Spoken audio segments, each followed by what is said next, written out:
श्री स्वामी समर्थ. सोमवती अमावस्या विशेष. हा एक छोटा उपाय पालटेल तुमचे नशीब, पितृदोष होईल दूर. नमस्कार भाविकांनो, मराठी धार्मिक उपाय या आपल्या चॅनलवर तुमचे मनापासून स्वागत. लवकरच एक अत्यंत दुर्मिळ आणि महापुण्यदायी योग येत आहे, तो म्हणजे सोमवती अमावस्या. जेव्हा अमावस्या सोमवारी येते तेव्हा तिला सोमवती अमावस्या म्हणतात. शास्त्रानुसार या दिवशी केलेले दान, पुण्य आणि उपाय हे इतर दिवसांपेक्षा 1000 पटीने अधिक फळ देतात. जर तुमच्या घरात सतत पैशाची तंगी असेल, मुलांच्या लग्नात किंवा नोकरीत अडथळे येत असतील किंवा घरात कोणी ना कोणी सतत आजारी पडत असेल, तर समजून जा की घरात पितृदोष असू शकतो. आजच्या व्हिडिओमध्ये मी तुम्हाला सोमवती अमावस्येचा एक असा गुप्त उपाय सांगणार आहे, ज्याने तुमचे नशीब पालटेल आणि पितृदोषापासून कायमची मुक्ती मिळेल. व्हिडिओ कुठेही स्किप न करता शेवटपर्यंत नक्की पहा. भाविकांनो, महाभारत काळात स्वतः भीष्म पितामहाने धर्मराज युधिष्ठिरला या अमावस्येचे महत्त्व सांगितले होते. सोमवती अमावस्येच्या दिवशी पवित्र नद्यांमध्ये स्नान करणे आणि दानधर्म करणे अत्यंत शुभ मानले जाते. या दिवशी प्रामुख्याने भगवान शिव, माता पार्वती आणि विष्णुदेवांची पूजा केली जाते. असे म्हणतात की ज्या घरांचे पितृ म्हणजे पूर्वज तृप्त नसतात, त्या घरात लक्ष्मी कधीही टिकत नाही. सोमवती अमावस्या हा आपल्या पूर्वजांना प्रसन्न करण्याचा आणि घरात सुख शांती आणण्याचा सर्वात मोठा दिवस आहे. आता जाणून घेऊया या पवित्र दिवशी करायचा तो महाउपाय काय आहे. हा उपाय तुम्हाला सोमवती अमावस्येच्या दिवशी सकाळी किंवा संध्याकाळी करायचा आहे.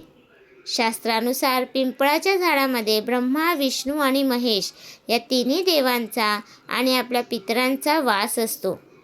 पहिला उपाय, सोमवती अमावस्येच्या दिवशी सकाळी लवकर स्नान करा.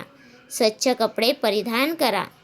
दुसरे उपाय, एका तांब्याच्या तांब्यात स्वच्छ पाणी घ्या. त्या पाण्यात थोडे कच्चे दूध, थोडे काळे तीळ आणि 1 चमचा साखर किंवा गूळ टाका. हे पाणी घेऊन तुमच्या घराच्या जवळ असलेल्या पिंपळाच्या झाडापाशी जा आणि ते जल पिंपळाच्या मुळाशी अर्पण करा. जल अर्पण करताना मनातल्या मनात ओम नमो भगवते वासुदेवाय नमः या मंत्राचा जप करा.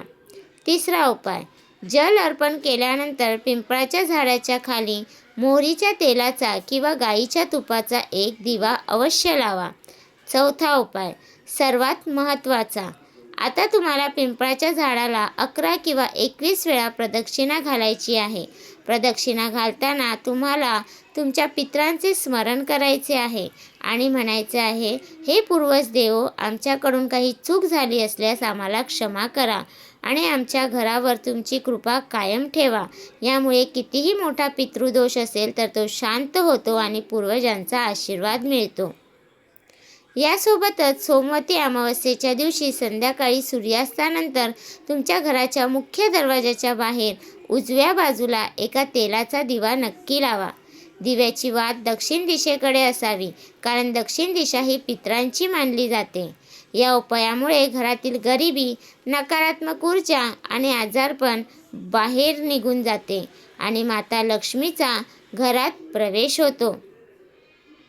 भाविकांनो, सोमवती अमावस्या वारंवार येत नाही, त्यामुळे या शुभ दिवशी हा पिंपळाचा आणि दिव्यांचा उपाय पूर्ण श्रद्धेने नक्की करा. तुमचे रखडलेले काम मार्गी लागेल आणि घरात आनंदाचे वातावरण निर्माण होईल. तुम्हाला आजची ही माहिती कशी वाटली मला कमेंट करून नक्की सांगा.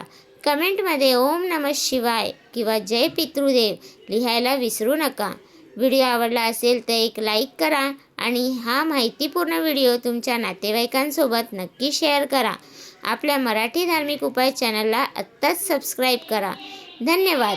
भगवान शिव आणि तुमचे पितृ तुम्हा सर्वांचे कल्याण करोत. श्री स्वामी समर्थ.